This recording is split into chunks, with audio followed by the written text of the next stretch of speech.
అనీతిమంతులు నీతిమంతుడిగా ఎలా ఎంచుతాడంటే తన కుమారుడి దగ్గరకు వచ్చి కడిగేసుకుంటే ఎంచుతాడు, ఒప్పుకుంటే క్షమిస్తాడు, ఒప్పుకోకుండా దాన్ని అలా కప్పుకుని తిరిగితే ఆ కప్పుకున్న దాంట్లోనే బిగించి చంపేస్తాడు. ఏమనుకుంటున్నావు? అందుకే ఆయన చెప్తున్నాడు, ఆయన న్యాయవంతుడు, నీతిమంతుడు, గుణాతిశయం కలిగిన వాడు, ఆయన తీర్పులు సమస్త కాలాల్లో నమ్మదగినవి. రోమిలికి రాసిన పత్రిక 3వ అధ్యాయం, రోమిలికి రాసిన పత్రిక 3వ అధ్యాయం 3వ వచనం నుండి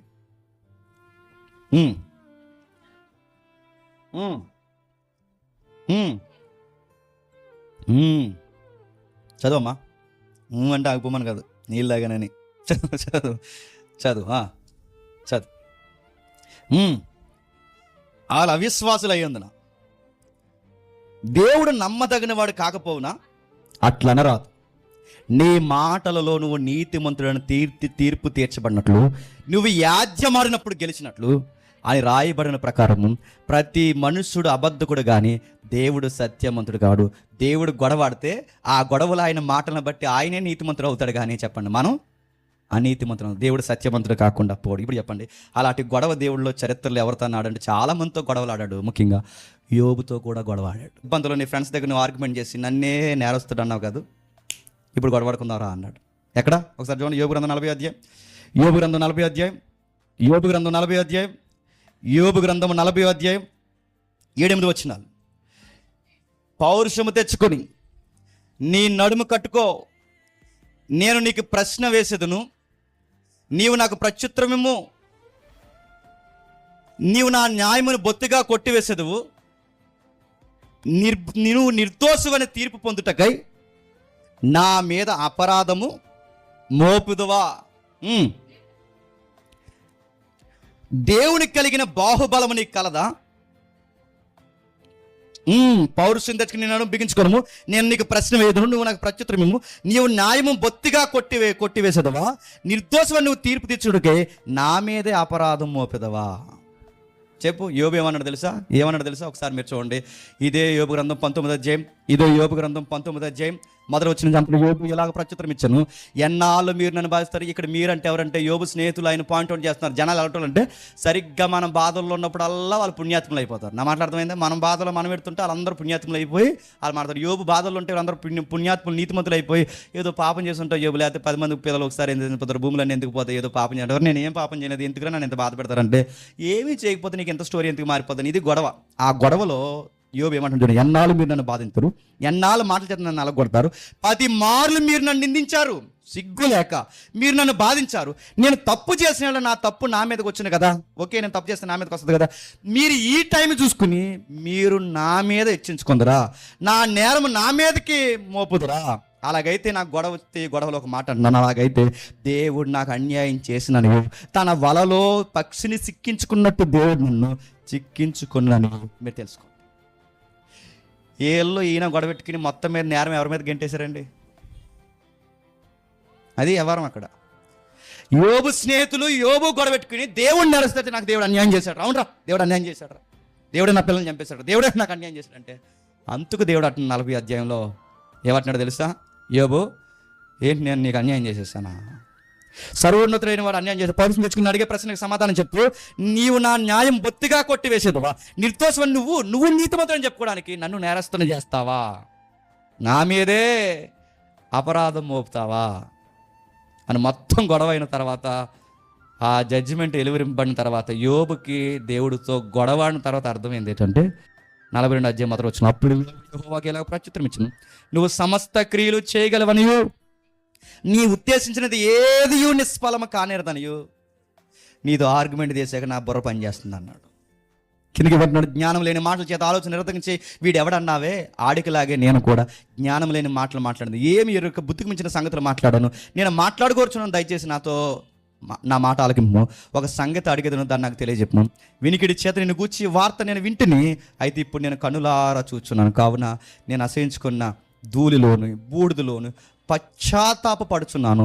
యెహోవాతో యోబు బాధపడుతున్నాడు. తప్పే అయిపోయింది ప్రభువా, నువ్వు సమస్త క్రియలు చేయగలవు, ఎందుకు కీడు తెచ్చావంటే ఇదిగో నాలో ఇలాంటి సూక్ష్మ బుద్ధి ఉంది అని నన్ను బయటెట్టడానికే నా జీవితంలోని కష్టాలు కన్నా తెచ్చావు. నువ్వు సమస్త క్రియలు చేయగలవు, నా బాగు కోసమే ఇవన్నీ చేస్తావు, కానీ నేనేమనుకున్నానంటే నువ్వేదో నాకు అన్యాయం చేసేస్తున్నావు అనుకో, నన్ను క్షమించు ప్రభువా. అందుకే రోమపత్రికలో పౌలు గారు అంటున్నారు, దేవుడు వ్యాజ్యం ఆడినప్పుడు దేవుడిని ఎవడైనా అన్యాయస్తుడని ప్రూవ్ చేయగలడా? ఎవరు అన్యాయస్తులు చెప్పండి? మనము. ఎవరు అసహ్యులు చెప్పండి? మనం. ఎవరు అబద్ధికులు చెప్పండి? మనము. ఎవరు దోచుకునేవారు చెప్పండి? మనం. ఎవరు అబద్ధికులు చెప్పండి? మనం. ఎవరు అక్రమ సంబంధం కలవబడింది? మనం. ఎవరు చీకట్లో బతికేది ఎవరు చెప్పండి? మనము. చేయాల్సినవన్నీ చేసి అన్నీ నెత్తికి చుట్టుకుని మనం అంటాం. చెప్పండి. దావీదుని పరీక్షించిన దేవుడు నన్ను దావీదుతో పోల్చుకుంటున్నావంటే, సొలొమోనుతో పోల్చుకుంటున్నావంటే, అంటే ప్రత్యక్షంగా పరోక్షంగా చెప్పండి ఒప్పుకుంటున్నా కాదు, ఒప్పిస్తాడు. అందుకే దేవుడు అంటున్నాడు ఆయన అట్రిబ్యూట్స్లో, ఆయన నీతిమంతుడు, చెప్పండి న్యాయవంతుడు. ఆయన తీర్పు తీర్చినప్పుడు న్యాయమును బట్టి తీర్పు తీరుస్తాడు. నేను ముగిస్తున్నాను. దేవుడి దృష్టికి మరి ఎవడు నీతిమంతుడు అంటే ఎవడూ లేడు. ఇక్కడ నువ్వు కూర్చున్నా, ఇక్కడ నేను కూర్చున్నా, ఆహాబును ద్వేషించడం అనేది ఎంత వాస్తవమో, దావీదుని ద్వేషించడం అనేది ఎంత వాస్తవమో, నిన్ను నన్ను ద్వేషిస్తున్నాడు అన్నది కూడా అంతే వాస్తవం. మరి ఇంకా నా మీద ఉగ్రత కుమ్మరించుకుంటానని ఎలా వదిలేశాడంటే, దేవుడు గుర్తుపెట్టుకోండి, ఆయన న్యాయం ఎంత బాగా తీర్చాడు. ఒక్కసారి అది మీకు ఏ పెన్ను ఉంటే ఆ పెన్ అండర్లైన్ చేసుకోండి. రోమపత్రిక 3వ అధ్యాయం 25వ వచనం. రోమిలికి రాసిన పత్రిక 3వ అధ్యాయం 25వ వచనం. పూర్వము చేయబడిన పాపములు దేవుడు తన ఓరిమి వలన ఓర్చుకొని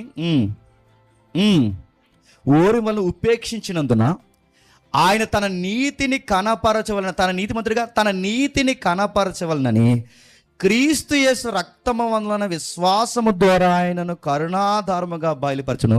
దేవుడు ఎప్పటి కాలమందు తన నీతిని కనుపరచు నిమిత్తము తాను నీతిమంతుడును యేసునందు విశ్వాసం గలవాడిని నీతిమంతునిగా తీర్చుటకై ఉండుటకు ఆయన అలాగూ చేసి. నెక్స్ట్ వీక్ చెప్తాను, మనకు టైం అయిపోయింది కనుక.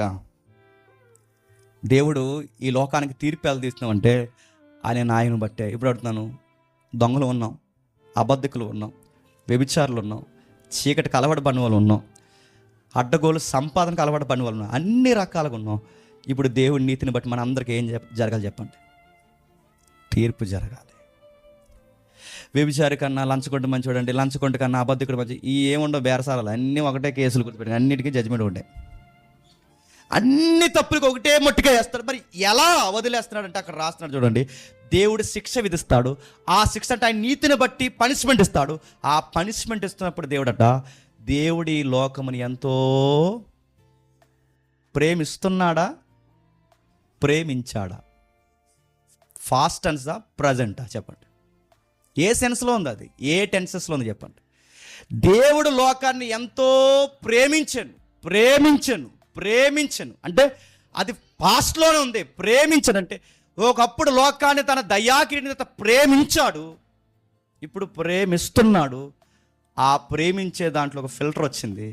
ఆ ఫిల్టర్ ఏంటంటే తన కొడుకుని మధ్యలో నిలబెట్టి తన ద్వారా ప్రేమిస్తున్నాడు. ఇప్పుడు మనం అందరం గుర్తుపెట్టుకోండి, మనం నీతిమంతులు అవ్వాలి అంటే, నేను మళ్ళీ చెప్పి ముగిస్తున్నాను, లాస్ట్ వీక్ చెప్పింది, నేను అలా ఎదురుకొచ్చి నిలబడితే ఆయన దృష్టికి నేను నీతిమంతుని కాదు.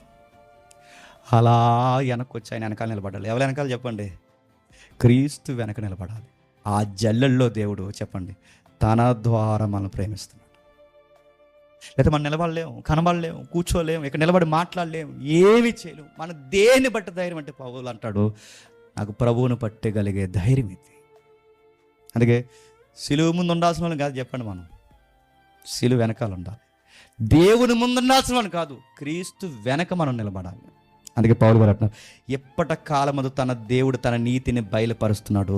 ఒకప్పుడు లోకాన్ని ఎంతో ప్రేమించిన దేవుడు అంతగా లోకాన్ని ఎందుకు ప్రేమించాడు? ఈ లోకాన్ని అంతటిని తన కుమారుని కిందకి తేవడానికి ప్రేమించాడు. ఇప్పుడు అంతటను మారు మనసు పొందాలి అంటే తను నిలబెట్టిన క్రీస్తుని విశ్వసించాలి. నువ్వు ఎలాంటోడువైనా ఇప్పుడు దేవుని ప్రేమ నీకు దొరకాలి అంటే దేవుడి దయ నీతిమంతుల మీద చూపిస్తాడు, అనీతిమంతుల మీద చూపిస్తాడు. కానీ ప్రేమ క్రీస్తుని ప్రేమించిన వాడి మీద చూపిస్తాడు. ఇది అందరికి అర్థమవుతుందో లేదో నాకు తెలియదు, కానీ అర్థమయ్యే వాళ్ళకి అర్థం అవ్వాలి.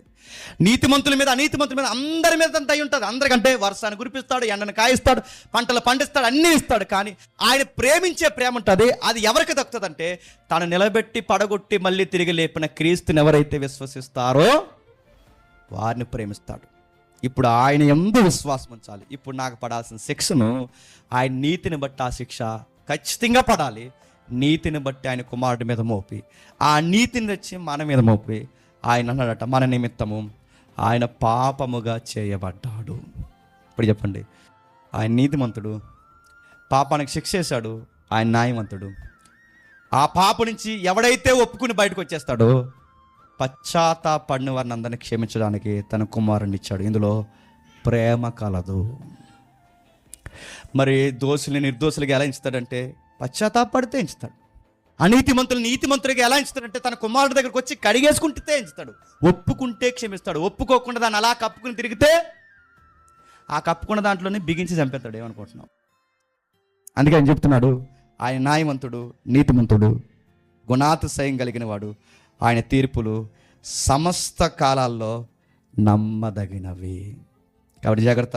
అందుకే రోమపత్రులు అంటున్నాడు, తీర్పు తీర్చు మనుషుడా, నువ్వెవడవైనా సరే, నువ్వేది ఎత్తుతావో చెప్పండి, గలతిపత్రిక అదే కోస్తావు. రోమపత్రులు చెప్తున్నాడు, నువ్వు దేవుని అనుగ్రహాన్ని, ఆయన సహనాన్ని లోకు తీసుకుని, ఈ ప్రసంగం ద్వారా ప్రేరేపించడానికి పొరకెక్కకపోయినా, నీ స్నేహితుల ద్వారా ప్రేరేపించడానికి పొరకెక్కకపోయినా, ఆయన సహనాన్ని లోకు గట్టి ఇంకా అడ్డగోలు సంపాదనకి, ఇంకా అడ్డగోలు మాటలకి, ఇంకా అడ్డగోలు అక్రమ సంబంధాలకి, ఇంకా అడ్డగోలు చీకటి పనులకు నువ్వు అలవాటు పడుతూ తిరిగితే దేవుడు అంటున్నాడు, ఆయన సహనాన్ని పరీక్షిస్తే నీకు ఇక్కడ తీర్పు తీరుస్తాడు. చెప్పండి, రాబోతున్న తీర్పులో కూడా నిన్ను, నన్ను, మనల్ని అందరినీ నిలబెట్టి శాశ్వతమైన ఉగ్రత పాత్రలో చెప్పండి తొక్కుతాడు.